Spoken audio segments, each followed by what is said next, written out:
Imagine this. You're walking through the bustling streets of Manhattan, your chest tight with the weight of yesterday's meeting, where your boss publicly humiliated you in front of the entire marketing team. Sarah from Brooklyn knows this feeling all too well.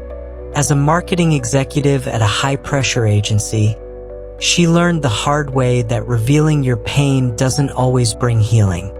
Sometimes it invites predators. Here's the uncomfortable truth.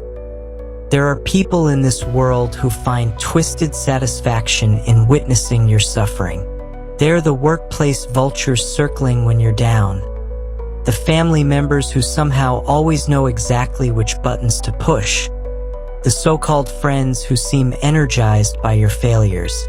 This toxic blend of sadism and envy lurks in our offices, social circles, and even around our dinner tables. But what if I told you there's a third option beyond revealing or concealing your pain? What if you could transform your deepest vulnerabilities into unshakable inner strength?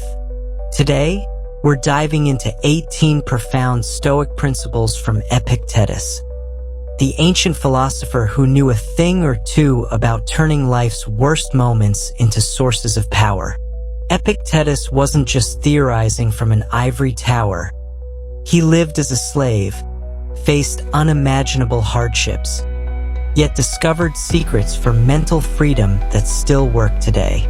For the next few minutes, put aside the usual distractions. What you're about to learn isn't just philosophy.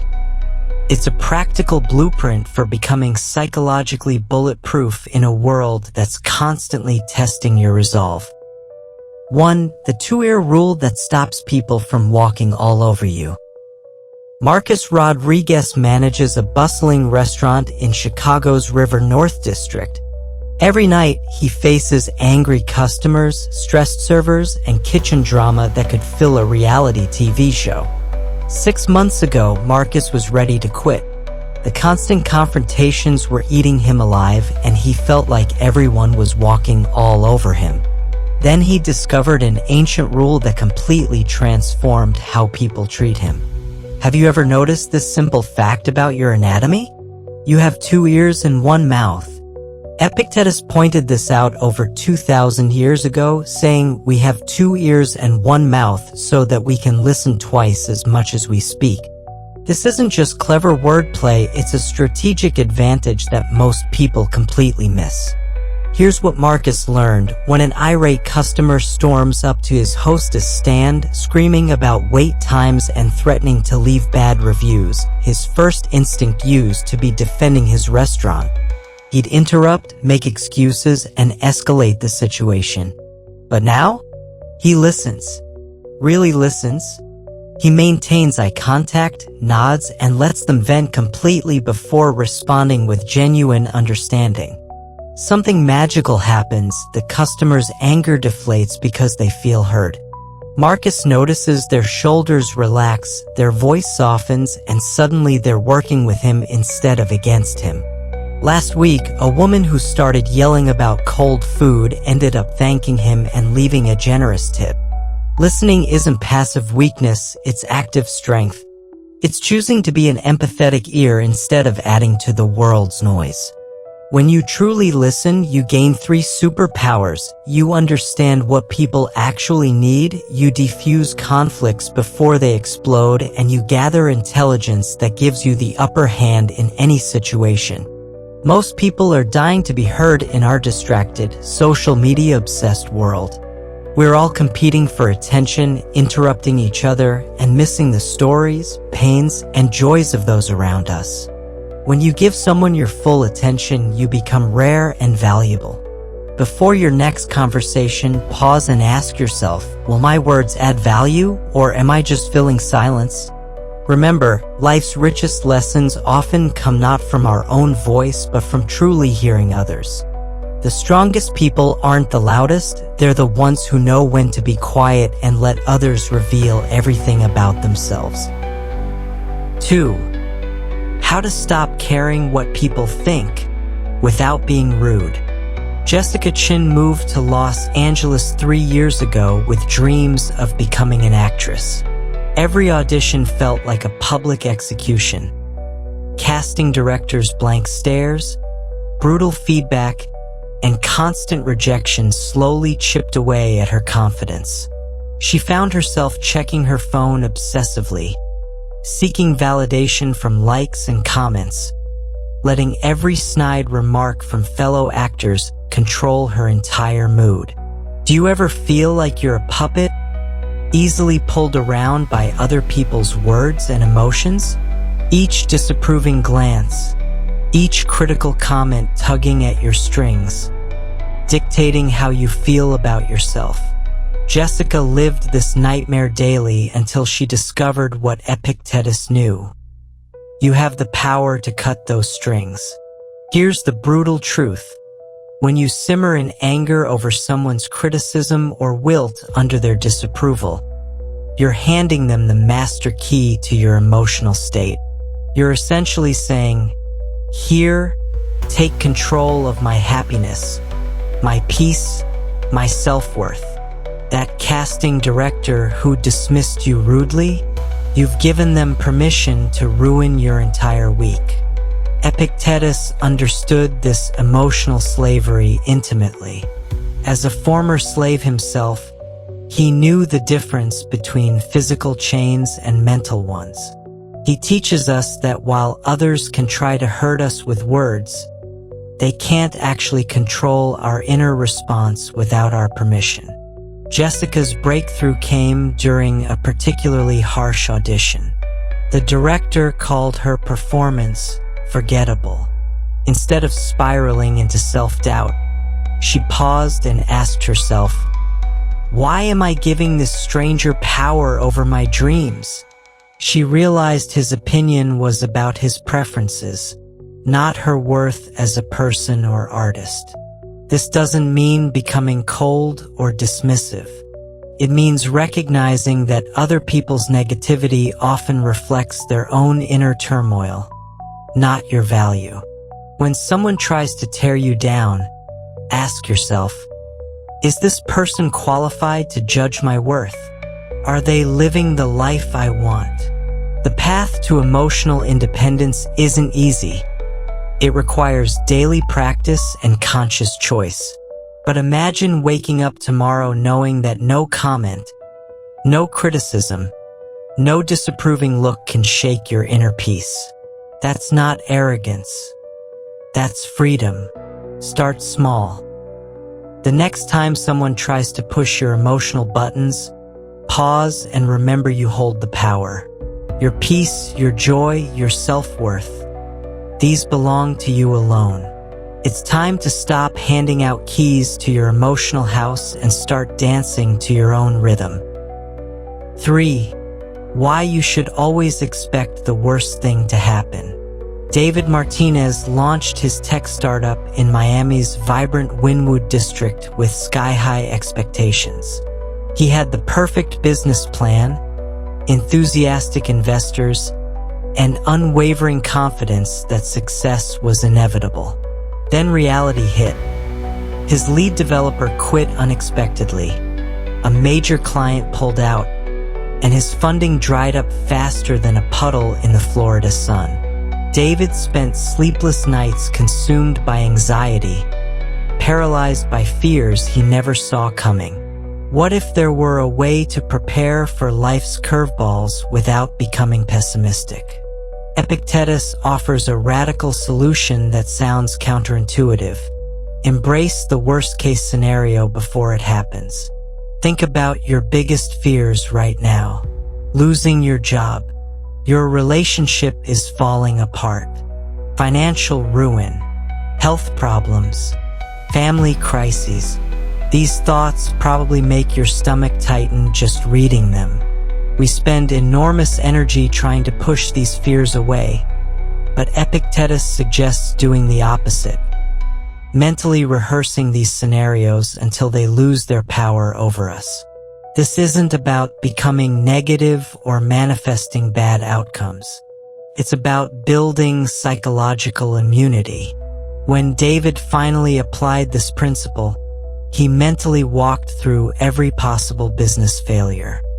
He imagined losing everything, having to move back in with his parents, explaining the failure to friends and family. Something remarkable happened. The anxiety lessened. By confronting his darkest fears head-on, David discovered something powerful. He could survive the worst-case scenario. More than survive, he could rebuild, learn, and become stronger. This mental rehearsal freed him from the paralyzing what-ifs that had been stealing his focus and energy.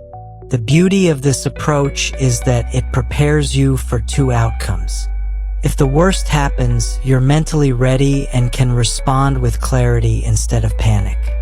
If it doesn't happen, which is usually the case, you appreciate your current situation more deeply and operate from a place of gratitude rather than anxiety. David's startup did fail, but instead of being devastated, he felt oddly calm. He had already processed this possibility, so he could immediately shift into problem-solving mode. 6 months later, he launched a more successful company, armed with hard-won wisdom and unshakable confidence. Start practicing this today. Identify your biggest current fear and spend 10 minutes mentally walking through how you'd handle it. You'll discover that you're stronger and more resourceful than you imagine. When you're no longer afraid of the worst, you become capable of achieving your best. 4. How to fail brilliantly and why everyone should see you do it. Mike Thompson worked as an auto mechanic in Detroit for 15 years before deciding to chase his dream of becoming a software developer. At 38, he enrolled in an evening coding boot camp while keeping his day job. The first month was brutal. He struggled with basic concepts that 22-year-olds grasped instantly. During group projects, his code crashed spectacularly. Classmates snickered when he asked elementary questions. Mike felt like the village idiot. Most people would quit at this point, but Mike discovered something Epictetus knew centuries ago. Being willing to look foolish is actually a superpower. Epictetus believed in embracing the label of a fool because only when you're unafraid to fail, unashamed to falter, do you truly grow. Here's what Mike realized. Every coding error taught him something new. Every public mistake revealed gaps in his knowledge. While his younger classmates worried about looking smart, Mike focused on actually becoming competent. He asked questions others were too proud to ask. He admitted confusion that others tried to hide. His willingness to fail publicly accelerated his learning exponentially. True mastery isn't a lightning strike of genius. It's a relentless pursuit filled with errors that chisel away our imperfections. Think about any skill you've mastered. Did you achieve it through flawless performance from day one? Of course not. You stumbled, fumbled, and probably embarrassed yourself countless times. The problem is our culture has demonized failure. We see it as shameful rather than educational. Social media amplifies this by showcasing everyone's highlight reels while hiding their behind-the-scenes struggles. But what if you flipped the script? What if you wore your failures like badges of honor? Mike started sharing his coding mistakes on LinkedIn, writing about his daily struggles and small victories. Something unexpected happened. Other career changers reached out, sharing their own stories. Potential employers noticed his growth mindset and resilience. His willingness to fail publicly became his greatest professional asset. 6 months later, Mike landed his first software developer position. His new manager specifically mentioned hiring him because of his demonstrated ability to learn from mistakes and ask for help. Qualities more valuable than technical perfection. Start embracing your failures today. Share a recent mistake and what you learned from it. Ask that question you've been too embarrassed to voice. Remember, the only real failure is refusing to try because you might not succeed perfectly. Excellence lies in the beautiful, messy process of becoming who you're meant to be. 5. Why being rich makes you poor: the simple life secret. Rachel Williams earned her first $1 million by age 30 as an investment banker on Wall Street. The penthouse apartment, designer clothes, and luxury cars should have made her happy, right? Instead, she felt trapped in golden handcuffs. Her credit card bills consumed most of her salary, the mortgage payments stressed her constantly, and she worked 80-hour weeks just to maintain a lifestyle that was slowly killing her soul. Picture yourself surrounded by luxury, every desire within arm's reach, yet a nagging question persists. Does this abundance truly serve you, or does it demand your constant attention and energy? Epictetus understood this paradox perfectly.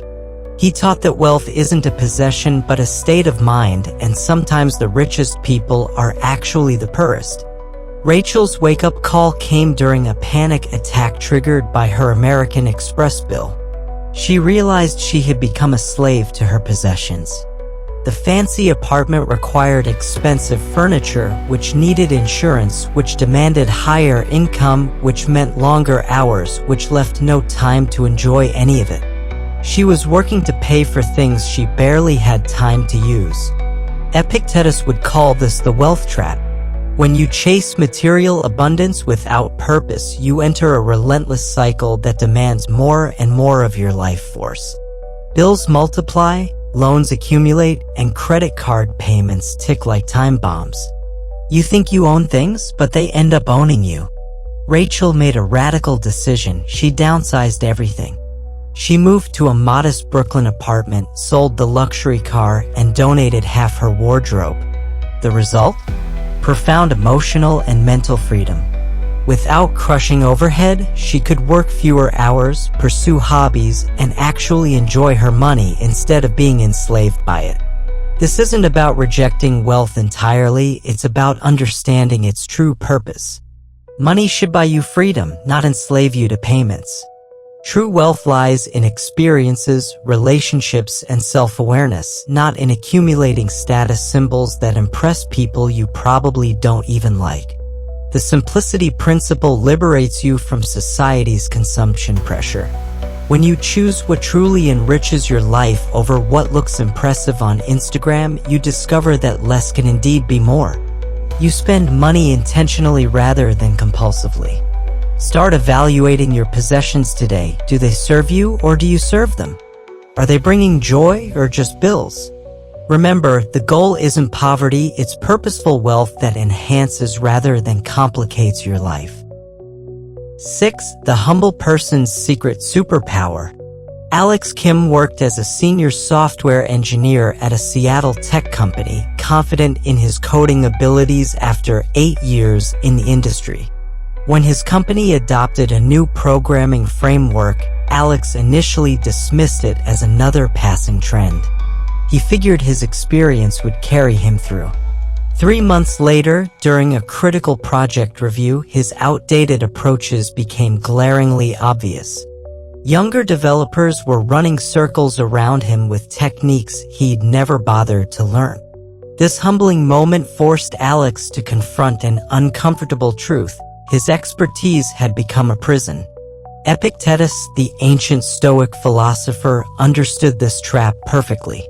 He knew that true learning begins only when we acknowledge how little we actually know. Here's the paradox most people miss. The more you think you know, the less you're capable of learning. Your mind closes to new information because it conflicts with your established identity as an expert. You defend your existing knowledge rather than expanding it. Alex had fallen into this exact trap, letting his past success blind him to present opportunities. Epictetus beckons us down a different path, one where admitting ignorance becomes a liberation rather than a defeat. Picture yourself on a journey where every step takes you away from loud, boastful pride toward quiet curiosity. This isn't about becoming insecure or self-deprecating, it's about maintaining the wonder and openness of a child in an adult's body. Alex made a radical decision. He started telling colleagues, "I don't know," when he genuinely didn't understand something. Initially, this felt terrifying. Wouldn't people lose respect for him?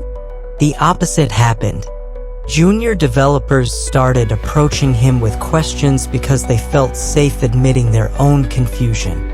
His manager praised his growth mindset during his next review. The transformation was remarkable. By embracing his ignorance, Alex became hungry to learn again. Every code review became a treasure hunt for new techniques. Every project introduced possibilities he hadn't considered. His willingness to be a beginner in specific areas made him a better overall engineer. This humble approach creates an emotional whirlwind. You might feel vulnerable, excited, and slightly terrified simultaneously. That's normal. You're trading the false security of knowing everything for the genuine adventure of discovering new worlds. Start practicing intellectual humility today. Ask questions you've been too proud to voice. Admit when you don't understand something completely.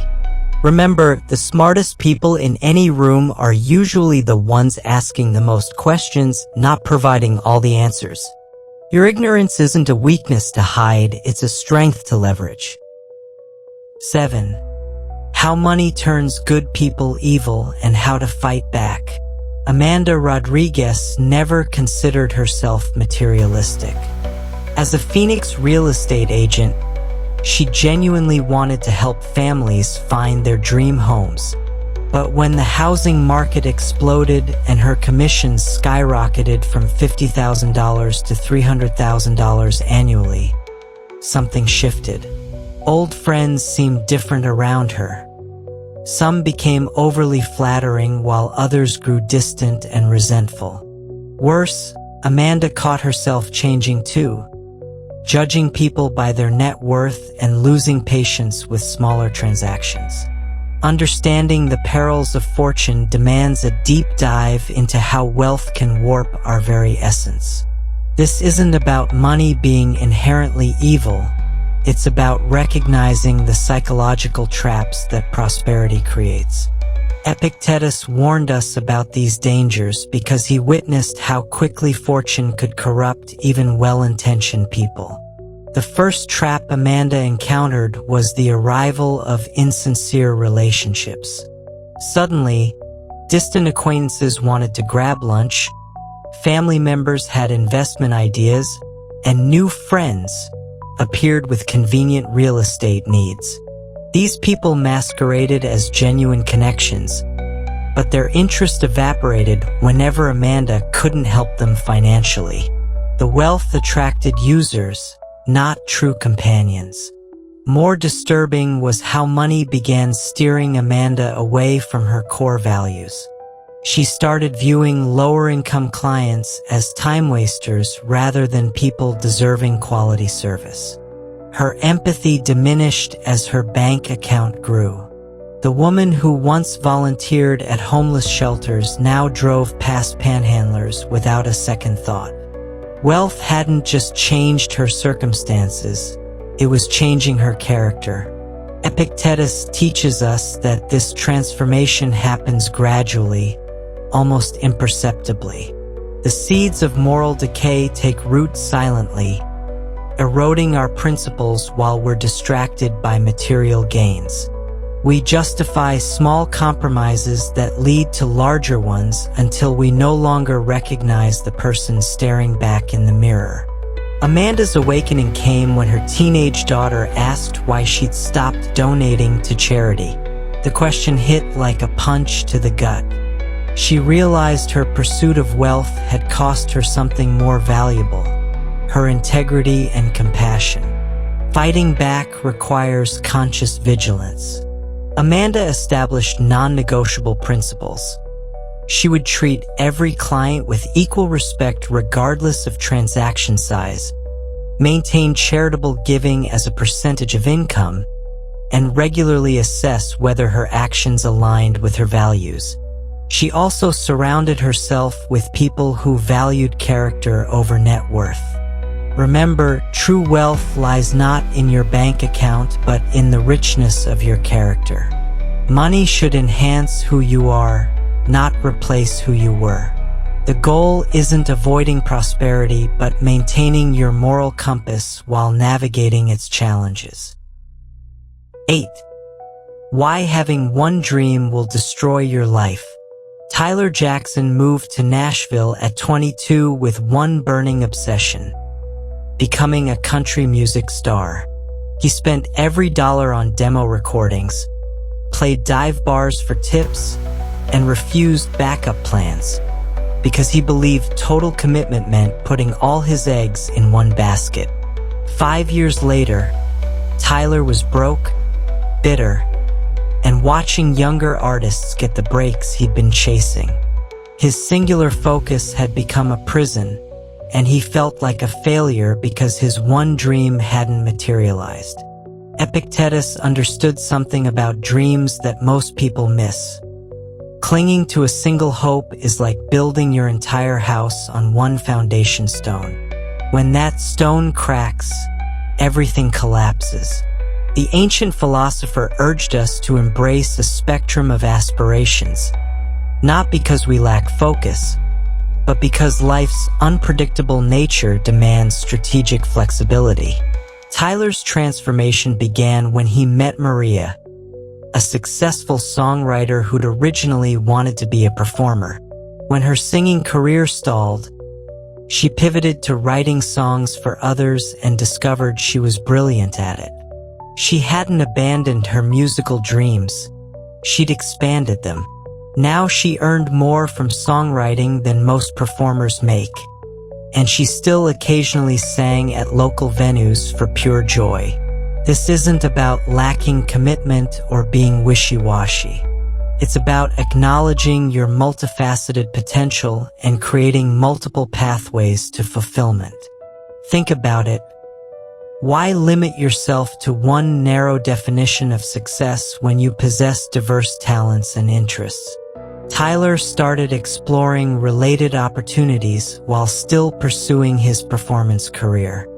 He began teaching guitar lessons, which improved his own playing while generating income. He learned audio engineering, which deepened his understanding of music production. He started writing songs for other artists, discovering a talent he never knew existed. Each new skill created additional income streams and opened doors he hadn't previously seen. The beautiful irony? Diversifying his aspirations actually improved his chances of achieving his original dream. The connections he made through teaching led to better gigs. His engineering skills helped him produce better demos. His songwriting generated royalty income that freed him from financial desperation, allowing him to be more selective about performance opportunities. Epictetus taught that this approach transforms vulnerabilities into strengths. When one path hits obstacles, another can flourish.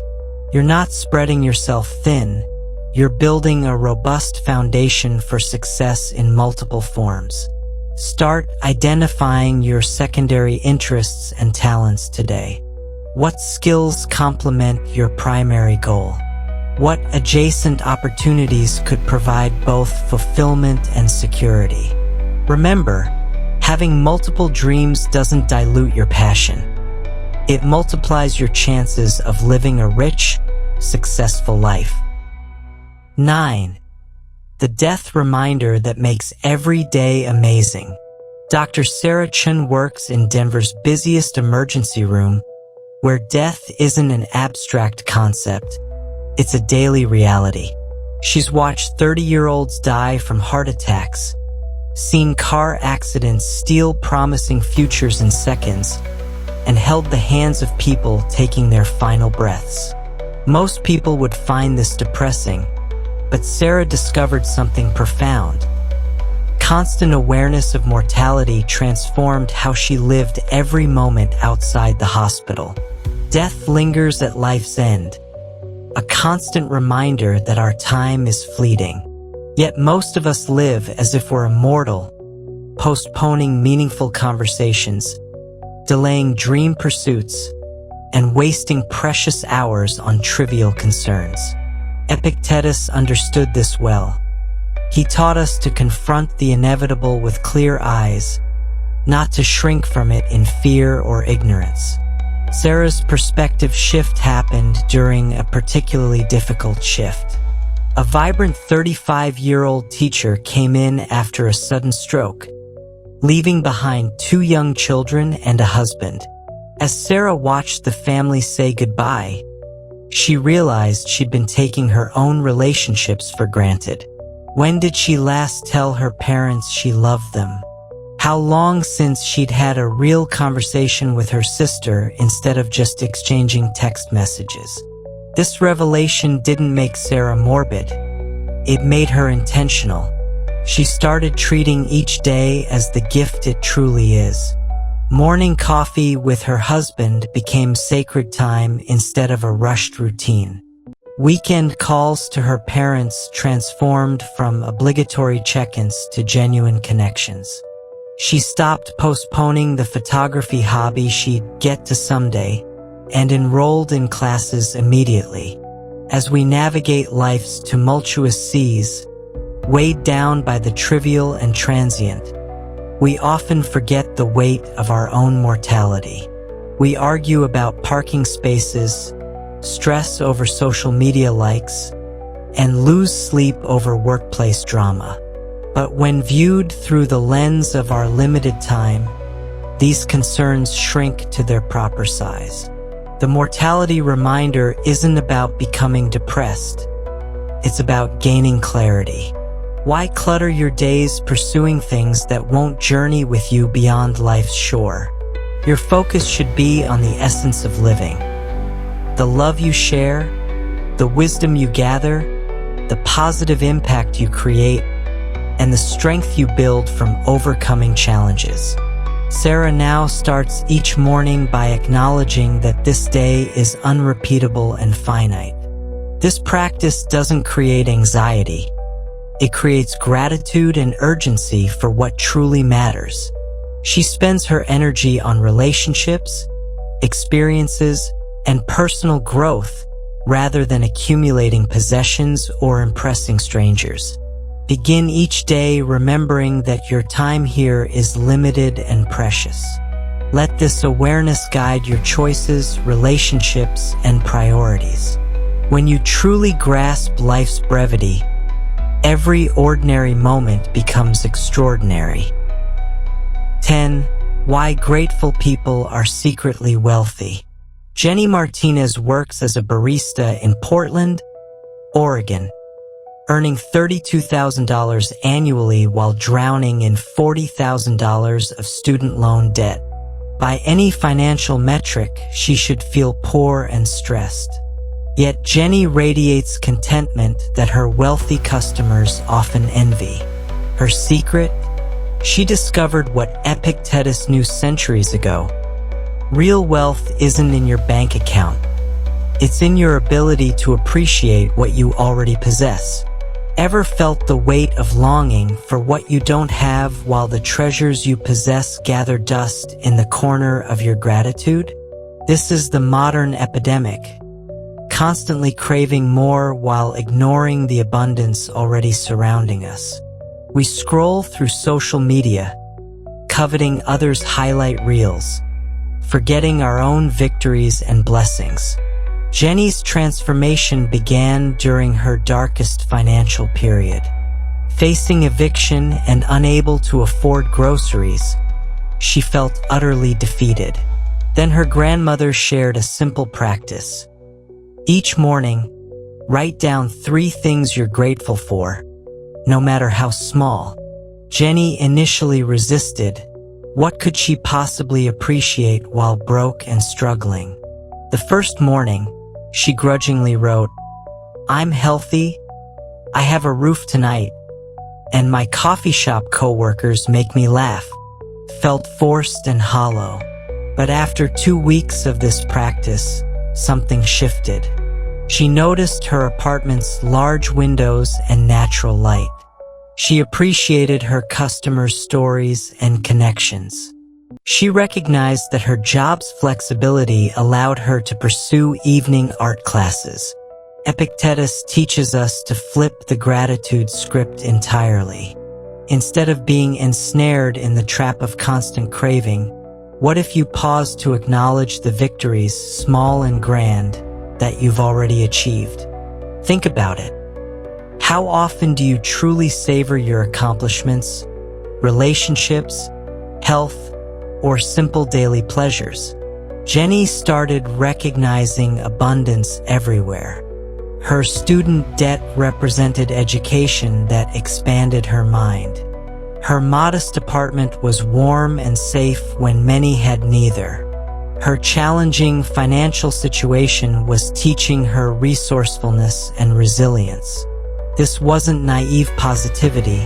It was strategic appreciation that transformed her emotional state. The practical impact was remarkable. Gratitude reduced her impulse to spend because she felt satisfied with what she had. Stress decreased as she focused on positives rather than deficits. Her improved mood attracted better opportunities and deeper relationships. Customers started tipping more generously, sensing her genuine contentment. This journey to mastering contentment isn't about hiding from reality. It's about transforming your relationship with it. True wealth doesn't wait at the end of a never-ending pursuit of more. It's here now, in appreciating what is rather than lamenting what isn't. Start your own gratitude practice today. Each morning, identify 3 specific things you appreciate. Watch how this simple shift transforms your entire perspective on wealth and abundance. 11. How guilt keeps you weak and how to break free. Marcus Thompson, a high school teacher in Atlanta, couldn't shake the crushing guilt over one of his students failing algebra. Despite extra tutoring sessions and modified assignments, Kevin still struggled and eventually dropped out. Marcus replayed every interaction, convinced he could have done something different. The guilt consumed his thoughts, affected his sleep, and made him question his teaching abilities. He was trapped in a mental prison of self-blame that helped no one, not Kevin, not his other students, and certainly not himself. Have you ever felt the weight of guilt like a relentless shadow trailing your every step? This psychological quicksand pulls you deeper the more you struggle against it. We blame others, we blame ourselves, and in doing so, we find deceptive comfort in avoiding the real challenge, taking responsibility without being shackled by regret. Guilt operates like a sophisticated trap. It whispers that dwelling on past mistakes somehow honors the situation or shows you care deeply. But this is an illusion. Guilt is actually a form of mental laziness that keeps you stuck in the past instead of working towards solutions. Marcus spent months replaying scenarios he couldn't change while his current students needed his full attention and energy. The wisdom of Epictetus reminds us that guilt is a plague we shouldn't let define us. It's not about finding faults endlessly, it's about finding solutions and growing stronger. When Marcus finally understood this distinction, everything changed. He realized that his guilt wasn't helping Kevin or preventing future students from struggling. It was just paralyzing him. Breaking free required a fundamental shift in thinking. Instead of asking, "What did I do wrong?" Marcus started asking, "What can I learn?" He analyzed Kevin's learning style more deeply, researched new teaching methods for struggling students, and created early intervention strategies. The guilt transformed into productive action. This doesn't mean becoming callous or avoiding accountability. True responsibility means acknowledging mistakes, learning from them, and implementing changes to prevent repetition. It means facing your actions head-on rather than drowning in regret about unchangeable past events. Marcus discovered that effective teachers learn from every student's struggle without carrying crushing guilt. He started viewing setbacks as data rather than personal failures. When the next struggling student appeared, Marcus was prepared with new strategies instead of being paralyzed by past guilt. The path forward isn't about finding blame, it's about finding growth. Replace guilt's backward focus with responsibility's forward momentum. Ask yourself, what can I learn from this situation, and how can I prevent similar outcomes in the future? Remember, carrying guilt helps no one, but carrying lessons forward serves everyone. Start today. Identify one guilt you've been carrying and transform it into a learning opportunity that guides future action. 12. Why you should only hang out with winners. Carlos Rivera worked as a drilling engineer in Houston's oil industry, surrounded by colleagues who constantly complained about their jobs, their bosses, and their lives. Every lunch break turned into a negativity festival where people competed to share the worst stories about management. Carlos initially joined in, thinking it was normal workplace bonding. After 2 years, he realized he'd become as pessimistic and unmotivated as everyone else. His energy was drained, his performance suffered, and he dreaded going to work every day. You know that feeling when you're stuck in a room with someone who's just a cloud of negativity, sucking the life out of the air? It's like they possess the supernatural power to turn a good day into a gloomy one. These energy vampires don't just affect your mood, they reshape your entire worldview, making you believe that mediocrity and misery are normal. Carlos's wake-up call came when his mentor, Patricia, asked him a simple question: when did you become so negative? He realized he'd unconsciously absorbed his coworkers' defeatist attitude. Their constant complaints had become his internal dialogue. Their excuses had become his justifications for not pursuing promotion opportunities. The transformation began when Carlos deliberately sought out different lunch companions. He started eating with engineers from the research department who discussed innovative projects with enthusiasm. He joined a professional development group where people shared career victories and learning opportunities. The contrast was stark. These conversations energized rather than drained him. Then there are those rare gems, the kind of people who light up rooms just by being there. They make you laugh, push you to be better, and somehow, even on your worst day, they make everything seem manageable. These winners aren't necessarily the wealthiest or most successful in traditional terms. They're people with positive energy, growth mindsets, and uplifting perspectives. Winners believe in possibilities while losers focus on obstacles. Winners celebrate others' successes while losers resent them. Winners take responsibility while losers make excuses. When you surround yourself with winners, their mindset becomes contagious. You start seeing opportunities instead of problems, solutions instead of barriers. Carlos began setting boundaries with negative colleagues without being rude. He'd acknowledge their complaints briefly, then redirect conversations towards solutions or change topics entirely. He invested his limited social energy in relationships that elevated his thinking and motivation. Choosing your social circle isn't just about who's fun or convenient, it's about deciding whether you want to be dragged down or lifted up. Your peer group shapes your standards, expectations, and ultimately your destiny. If you're the smartest, most motivated person in your circle, you need a bigger circle. Start auditing your relationships today. Who energizes you? Who drains you? Remember, it's your journey and your rules. Choose allies who turn your weaknesses into strengths and watch how life transforms when you align with people who inspire excellence rather than excuse mediocrity. 13.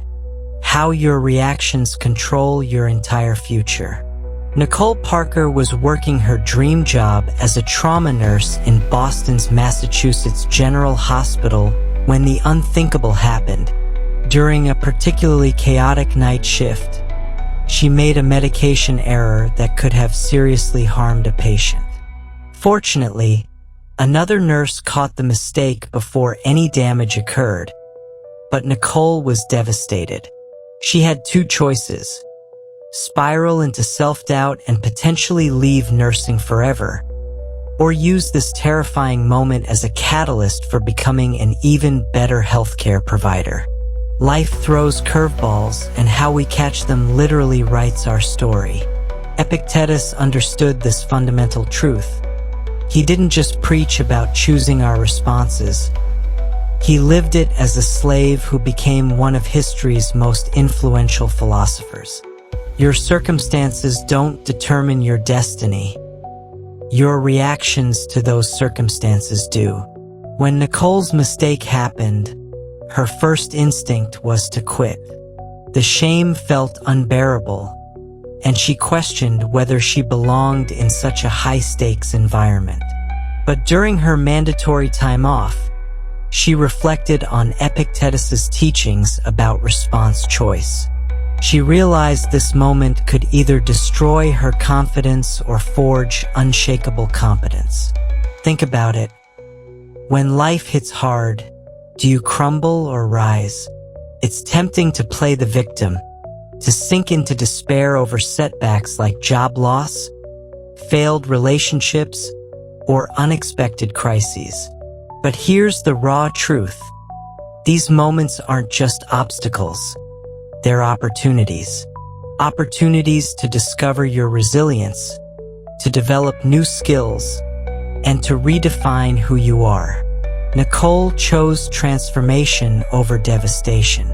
She enrolled in additional medication safety courses, developed personal double-check systems, and became a mentor for new nurses struggling with similar fears. Her mistake became the foundation of expertise that prevented countless future errors, both her own and others. The beautiful paradox is that our worst moments often become our greatest strengths. The divorce that teaches you self-reliance. The job loss forces you to discover new talents. The health scare that reorganizes your priorities. These experiences forge character in ways that smooth sailing never could. Epictetus knew that external events are neutral. It's our interpretation and response that gives them meaning. Rain ruins a picnic but saves a drought. A traffic jam frustrates your commute but prevents you from being in an accident ahead. The same event can be a blessing or a curse, depending entirely on your perspective and reaction. Nicole now trains other healthcare workers in error prevention, turning her most shameful moment into her greatest professional contribution. She often tells new nurses, "Your mistakes don't define you. Your response to them does." Start rewriting your story today. When facing your next challenge, ask yourself, will this defeat me or become the fuel for my success? Remember, your life story isn't about what happens to you. It's about how you choose to respond to what happens to you. 14. The duty that most people are too scared to face. Maria Santos has been a paramedic in San Francisco for 6 years, but last month changed everything. She responded to a call where a young father had overdosed in front of his 5-year-old daughter. As Maria worked to save his life, the little girl kept asking, "Is Daddy okay?" The man survived, but the experience triggered Maria's own childhood trauma of watching her alcoholic father struggle with addiction. Every shift since then has been emotional torture, yet she keeps showing up because she knows people need her. Fulfilling your duty isn't just about ticking boxes or following scripts laid out by others. It's about facing your deepest vulnerabilities head-on and transforming your greatest fears into sources of strength. How often do we avoid responsibilities not because they're impossible, but because they challenge the very core of our insecurities and force us to confront what we'd rather ignore? Maria's duty extends beyond medical protocols and emergency procedures. Her real duty is processing her own pain while helping others through theirs. This means working through childhood trauma that resurfaces during difficult calls, maintaining composure when every instinct screams to run, and finding strength when her own emotional reserves feel depleted. The duty that most people avoid is the obligation to face themselves honestly. We'll take on extra work projects, volunteer for community service, and fulfill endless external obligations while completely neglecting the internal work that actually matters. We're terrified of looking at our own wounds, insecurities, and unresolved pain because it feels easier to stay busy with other people's problems. Embracing true duty means walking into the storm not with blind optimism but with resolve grounded in reality. It's about loving fiercely even when love hurts, fighting for what's right even when the odds seem impossible, and sometimes letting go when holding on would cause more damage. This journey tastes both bitter defeat and sweet triumph, but above all, it reveals the resilient power of your spirit. Maria started attending therapy specifically for first responders, not because she was weak, but because processing trauma was part of her professional duty. She realized that her unhealed wounds could compromise her ability to help others effectively. By facing her own pain, she became better equipped to handle challenging calls with clarity rather than emotional reactivity. The duty that scares us most is usually the one that leads to our greatest growth. It might be having difficult conversations with family members, addressing personal addictions, confronting financial irresponsibility, or acknowledging relationship patterns that aren't serving us. These responsibilities feel overwhelming because they require us to change, not just manage external circumstances. Start identifying the duty you've been avoiding because it feels too personal or painful. Remember, your obligations aren't just to others. You have a fundamental responsibility to become the person you're capable of being. That duty often requires facing exactly what you've been running from. 15. Why haters are actually helping you win. Isabella Martinez built her social media following as a fitness influencer in Dallas, documenting her journey from 250 pounds to a marathon runner. As her platform grew, so did the criticism. Anonymous accounts called her workouts fake, questioned her meal plans, and made cruel comments about her loose skin from weight loss. The hate was relentless and personal. Isabella's first instinct was to defend herself, argue with trolls, and let their negativity consume her thoughts. Then she discovered something revolutionary. Her haters were actually accelerating her success. Absorbing the venom of others' hatred without letting it seep into your own heart is a true testament to strength. But here's what most people miss. When someone directs hate toward you, it's almost always a reflection of their own inner turmoil, not your actual worth or actions. Understanding this transforms everything. Isabella started analyzing the patterns in her hate comments. The people attacking her fitness content were often struggling with their own health journeys. Those criticizing her business success frequently had failed ventures themselves. The cruelest comments came from accounts that showed signs of deep personal unhappiness. She realized their attacks said nothing about her and everything about their own pain. This recognition didn't make the hate hurt less initially, but it gave Isabella strategic clarity. She stopped taking the criticism personally and started using it as market research. If people were angry about her success, she must be doing something right. If her content triggered strong reactions, it meant she was striking emotional chords that bland, safe content never could. The breakthrough came when Isabella reframed hate as inadvertent marketing. Every angry comment increased her post engagement, boosting her reach through social media algorithms. Controversial discussions brought new followers who appreciated her authentic approach. Her haters were literally promoting her content to wider audiences through their emotional reactions. Epictetus teaches us that in life's grand tapestry, every thread, dark or light, has its place. Your power lies in choosing how you weave these threads into your own story. Isabella began acknowledging her critics' struggle without absorbing their negativity.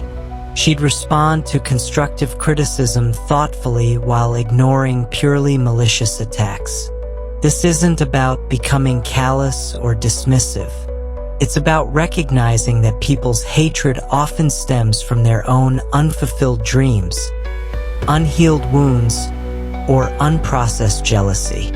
When someone succeeds in areas where they've failed, it can trigger deep resentment that has nothing to do with you personally.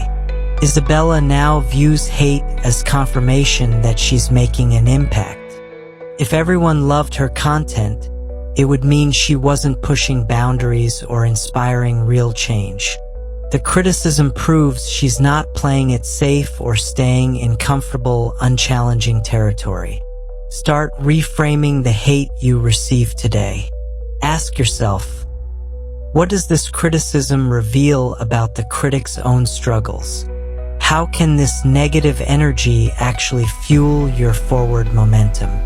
Remember, your biggest haters often become your most effective promoters through their emotional investment in your journey.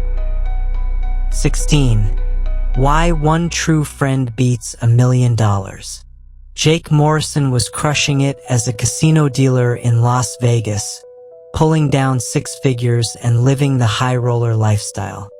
His apartment overlooked the Strip, his closet was full of designer clothes, and he could afford any restaurant in the city. But when his father had a heart attack back in Ohio, Jake discovered something devastating. He had no one to call. His Vegas friends were really just party companions who disappeared when the fun stopped. His wealthy lifestyle had attracted users, not genuine connections. Sitting alone in a hospital waiting room, Jake realized he'd traded authentic relationships for financial success, and it was a terrible deal. Have you ever felt the warmth of a true friend's support during your toughest times, when even your own strength seemed to crumble like ancient ruins under the weight of the world? This is what Jake was missing, that irreplaceable treasure that no amount of money can purchase. Friendship offers something that wealth simply cannot. A refuge where vulnerabilities aren't weaknesses, but shared human experiences. Jake's wake-up call intensified when his father's condition worsened. He needed someone to talk through his fears, to share childhood memories, to simply sit with him during the long nights of uncertainty. His Vegas contacts sent polite texts, but couldn't offer the deep emotional support he desperately needed. Meanwhile, his childhood friend Ryan drove 12 hours from Chicago just to be there, taking time off work and sleeping on uncomfortable hospital chairs without complaint. In those sterile hospital corridors, Jake understood what Epictetus meant about true treasure. Ryan didn't judge Jake's fears about losing his father. He didn't offer empty platitudes or try to fix everything. He simply showed up with presence, patience, and unconditional support.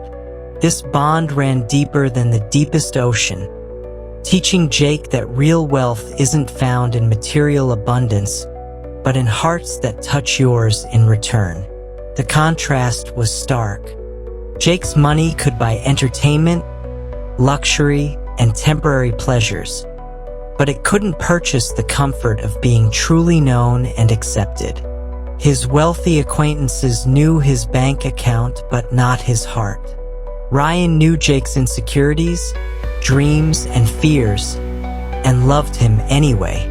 This kind of friendship serves as a mirror reflecting your true self, flaws and all, without judgment or conditions. Jake started reassessing his relationships and priorities.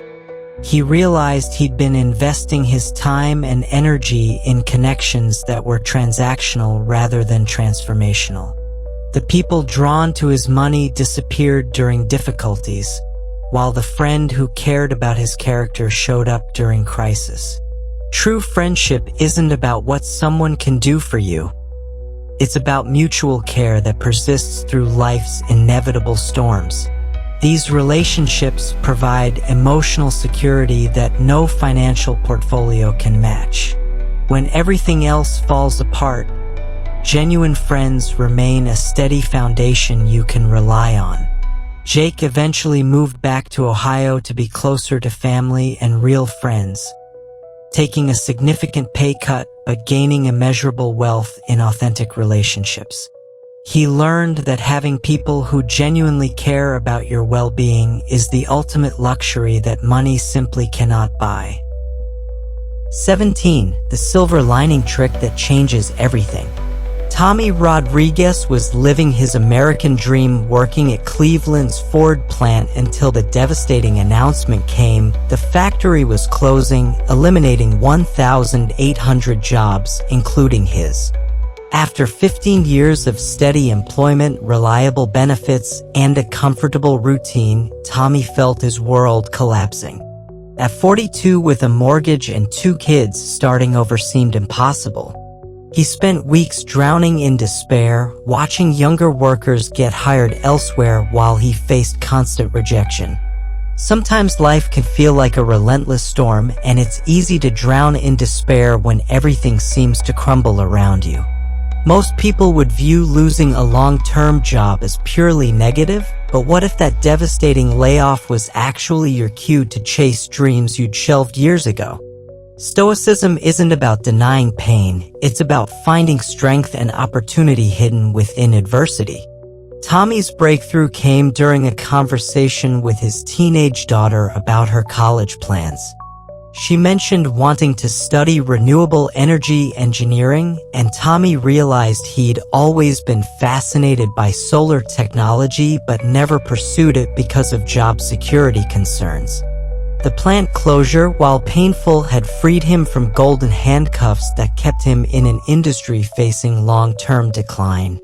Instead of just seeking another traditional manufacturing job, Tommy enrolled in a renewable energy certification program using his unemployment benefits and plant closure retraining funds.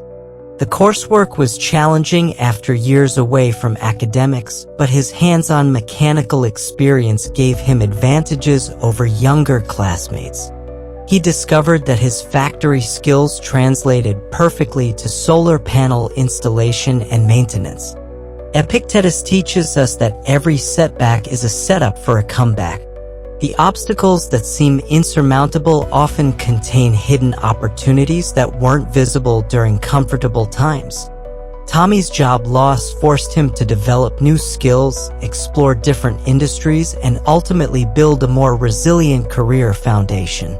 6 months later, Tommy landed a position with a solar installation company at higher pay than his factory job.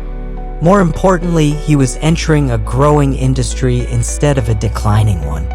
The work felt meaningful, helping families reduce energy costs while contributing to environmental sustainability. His children were proud of his transformation from victim to victor. You have the power to turn vulnerabilities into victories, to transform what feels like failure into fuel for success. When life hits hard, hit back harder by asking, what opportunity is hiding in the setback? Every ending creates space for new beginnings, and every closed door reveals new paths. Start looking for silver linings in your current challenges. What skills could you develop? What new directions might emerge? Remember, obstacles aren't roadblocks, they're detours leading to destinations you never would have discovered otherwise. 18. What to do when you can't control anything. Linda Peterson taught 4th grade in Minneapolis for 12 years, pouring her heart into every lesson plan and staying late to help struggling students. But last semester broke her spirit. Despite her best efforts, several students failed standardized tests, parents blamed her for their children's performance, and the administration questioned her teaching methods. Linda felt completely helpless. She couldn't control her students' home situations, their motivation levels, or their test anxiety. The harder she tried to force better outcomes, the more frustrated and burned out she became. You may love someone deeply, but you can't make them love you back. You may work tirelessly toward your goals, but you can't guarantee the outcome. You may care about the world's problems, but you can't fix everything that's broken. How do you cope with the frustration, disappointment, and anger that comes from this harsh reality? Epictetus, the sage of Stoicism, taught us a simple but powerful lesson that transformed Linda's entire approach. Focus on what you can control and accept what you can't. This isn't passive resignation, it's strategic wisdom that redirects your energy toward areas where you actually have influence and power. Linda's transformation began when she made two lists: what she could control in her classroom and what she couldn't. She could control her lesson preparation, teaching enthusiasm, classroom environment, and individual attention to students. She couldn't control their home lives, parental support, learning disabilities, or test performance on any given day. This clarity was liberating. Instead of agonizing over test scores, Linda focused intensely on creating engaging lessons that sparked curiosity. Rather than forcing unmotivated students to care, she concentrated on being consistently encouraging and supportive. She stopped taking poor outcomes personally because she recognized the multiple factors beyond her influence. The beautiful paradox emerged. When Linda stopped trying to control everything, her actual influence increased. Students responded better to her relaxed confidence than her previous anxiety-driven intensity. Parents appreciated her clear communication about what she could and couldn't provide. Her teaching improved because she wasn't wasting emotional energy on unchangeable factors. This is the key to mastering the art of transforming your vulnerabilities into unshakable strength. When you stop exhausting yourself trying to control outcomes, you have more energy to excel in areas where you do have power. You become more effective, not less, by accepting limitations. Epictetus knew that true freedom comes from understanding this fundamental distinction. You can't control other people's reactions, life's unexpected events, or external circumstances.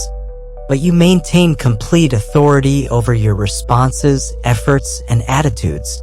Start practicing this today. Identify what you can and cannot control in your current frustrations, then redirect all your energy toward your sphere of influence.